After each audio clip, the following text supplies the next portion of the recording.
Hello everyone, welcome to another episode of my podcast here on Substack. Today I'd like to make this a brief episode on primarily on apostolic succession. What is the view of apostolic succession, especially in the Anglican tradition? Well, it is the view that bishops throughout the history of the one holy Catholic and apostolic church, have been connected through a line of succession, and that this connection is through the laying on of hands in the consecration of these bishops, that they, through this sacrament of holy orders, they may receive apostolic power, coming back all the way from the apostles.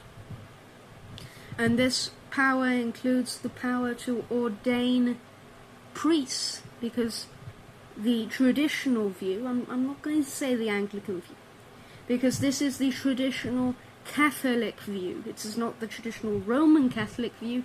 It is not the traditional Anglican view. It simply is the traditional Catholic view since time immemorial in the one holy Catholic and Apostolic Church, which includes Anglicans and Roman Catholics, among other denominations. So the traditional view is that there is a threefold ministry in the one holy Catholic and Apostolic Church. And this ministry is of bishops, priests or presbyters, and deacons. And the bishops, of course, are that top level, and the deacons are the bottom level. And this is called episcopal. An episcopal system. It's Episcopalianism. It's the system of the historic Episcopate. And I'd also like to address the other claims made by non-Episcopal Christians. Firstly, by Presbyterians, who say that the Church ought to be governed by councils of presbyters, and that there is only a twofold ministry in the Church, which is presbyters and then deacons, so no bishops. This simply isn't the historical view of the one holy Catholic and Apostolic Church. We see in the New Testament that there is a threefold ministry, and that threefold ministry is apostle, then a single role of bishops and presbyters in a single category, though there is a distinction, and then there are deacons and deaconesses. So the idea that there isn't a threefold ministry is completely wrong. There is also a threefold ministry in the Old Testament, where you had in the Old Testament a threefold ministry of the high priest, and beneath him the priests, and beneath them the Levites. So there is a threefold ministry in the Church, both in the Old Covenant Church and in the New Covenant Church. And the bishops are simply the successors of the apostles. They are not quite the same as the apostles, because we don't live in the apostolic age. We don't have those apostolic gifts, but they occupy that basic space, and that is their historic position. They have always been there. One of the ways in which we know that they've always been there is the fact that one of the Apostolic Fathers speaks about them. The Apostolic Fathers, for those who don't know, are the early leaders of the Church, the second generation of leaders of the Church, who were educated directly by the apostles, or very close to the apostles. one of these apostolic fathers is Saint Ignatius of Antioch, who spoke in his writings many times about bishops, and he spoke of the importance of bishops, and I'll come back to his quote later on. But first I'd just like to finish this thing about Presbyterians, and it can even apply to Congregationalists and to all who don't have the view of the threefold ministry which traditional Catholic denominations, traditional apostolic denominations do. They simply cannot claim that this is the traditional way of the Church. And they cannot say on a principle of sola scriptura that Presbyterianism is correct, because, first of all, Presbyterianism isn't asserted in Scripture, and secondly, within Holy Scripture we see a threefold ministry. So there isn't much of a scriptural or traditional defence of Presbyterianism, and the system of bishops has worked rather well. So there isn't much of a reasonable defence of Presbyterianism. And there we're using the Anglican three-legged stool of Holy Scripture, tradition and reason. Now, they also say that apostolic succession isn't through the laying on of hands. It isn't a mechanical apostolic succession. The very prominent Presbyterian Church USA online commentator, Redeemed Zuma, Richard Ackerman, labels this view as the cheese touch view. And what alternative do these individuals put forward? Well, they put forward the alternative that apostolic succession is through training, that you're trained by theologians who are trained by theologians who are trained by theologians, going all the way back to the apostles, and so that you have that apostolic doctrine. But that isn't a very reasonable way to do it. It isn't very concrete, and it is only through the mechanical laying on of hands, which we see in Scripture, by the way. We see the mechanical laying on of hands in Holy Scripture in the New Testament. And it is only through this mode of transmitting apostolic succession, that we actually have a very concrete understanding of who exactly the authorities within the Church are. So it is reasonable, it is scriptural, and of course it is traditional. Now, I'd also like to go back to that quote I mentioned earlier, which I said that I would deal with towards the end of the episode. A quote from Saint Ignatius of Antioch. And it makes the debate a lot more important, a lot more urgent. So, let me read it. It's very short. It's from his epistle to the Smyrnaeans, and it's in chapter 8. Quote, "Let that be deemed a proper Eucharist, which is administered either by the bishop or by the one to whom he has entrusted it." End quote. And by proper we can also translate it as valid. That is in other translations of that quote. So Saint Ignatius makes this issue a lot more important. He says basically that if you are receiving a Eucharist from a minister who is saying that he or she has consecrated the elements and that it is now the Eucharist, but if that minister is not one who has apostolic succession, then that Eucharist is no Eucharist at all. It is invalid. It is an anti-Eucharist. It is the opposite. It is bread and wine, or unfortunately in some cases grape juice, which have not been consecrated. They are not Eucharistic elements. Because St. Ignatius makes this very clear.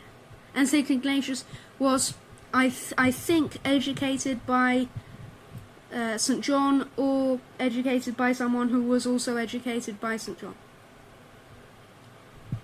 St. Ignatius makes this very clear.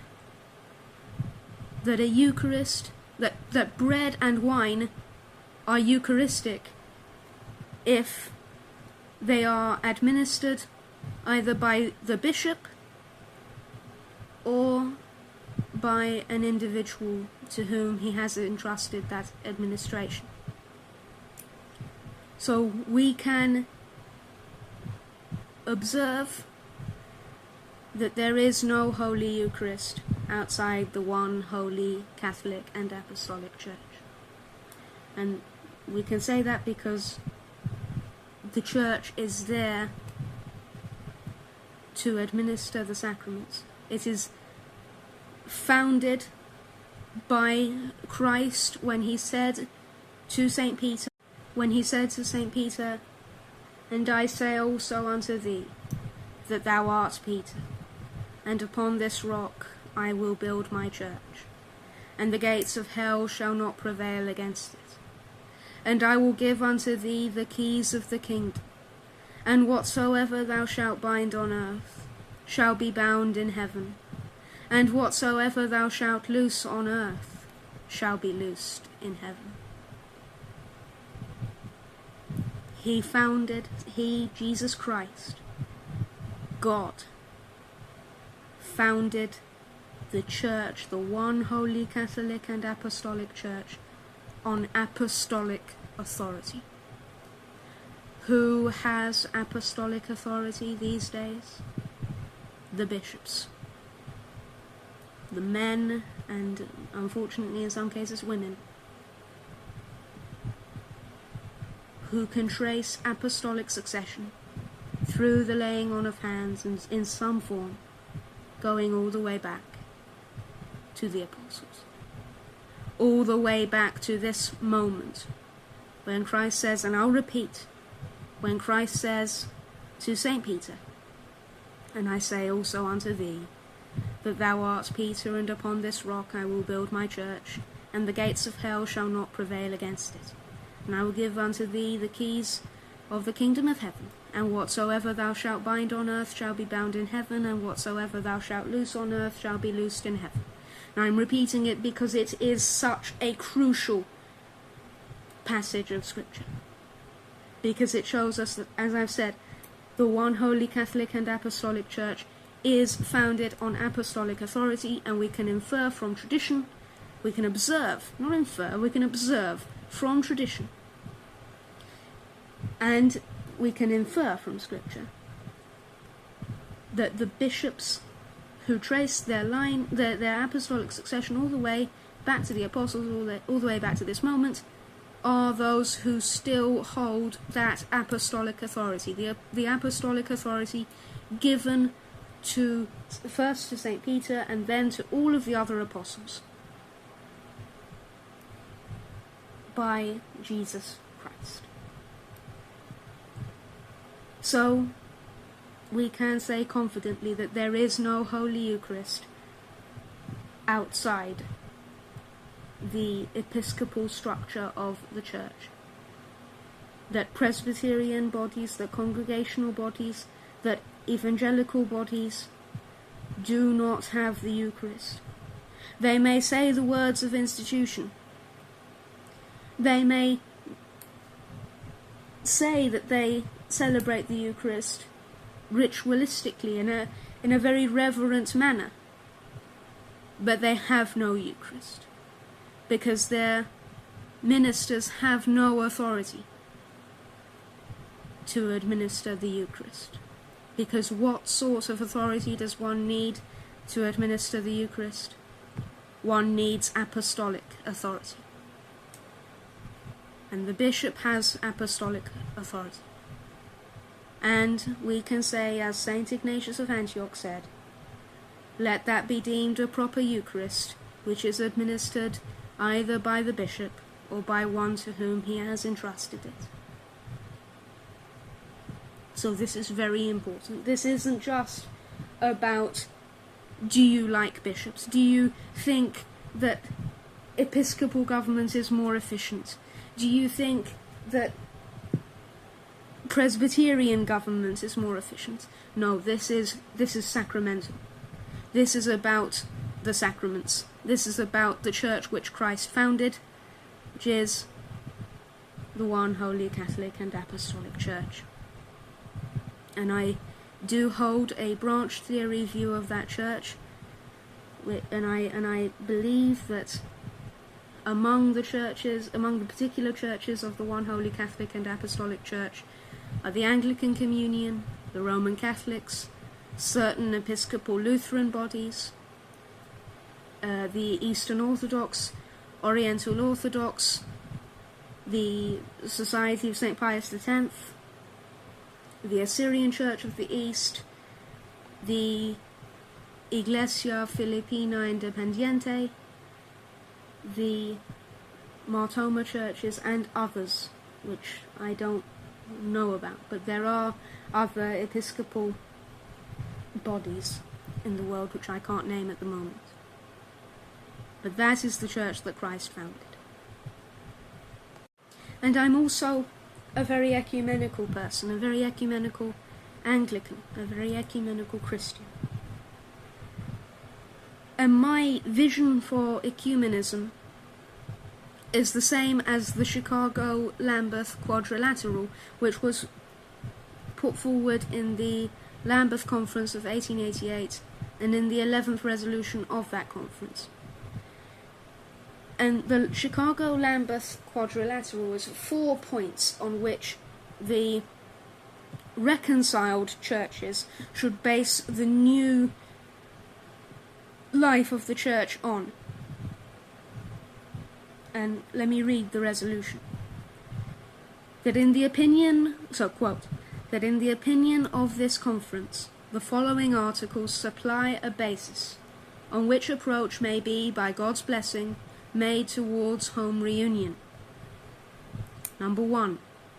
The Holy Scriptures of the Old and New Testaments as containing all things necessary to salvation, and as being the rule and ultimate standard of faith. Number 2, the Apostles' Creed and as the baptismal symbol, and the Nicene Creed as the sufficient statement of the Christian faith. Number 3, the 2 sacraments ordained by Christ himself, baptism and the Supper of the Lord, ministered with unfailing use of Christ's words of institution and of the elements ordained by him. Number 4, the historic Episcopate, locally adapted in the methods of its administrations to the varying needs of the nations and peoples called of God into the unity of his church. End quote. So that last article of the Chicago-Lambeth Quadrilateral, the historic Episcopate locally adapted, it's an essential component of any future ecumenical work, that if we get to that unity, if we get to a full communion agreement, and I pray that we will, if we get to a full communion agreement between all of the apostolic churches, that we will have to maintain the historic episcopate, because it's so essential. It is essential to the church. Apostolic ecclesiology equals, at the very barest minimum, episcopal ecclesiology. So, I think I've said all that needs to be said on this. Thank you.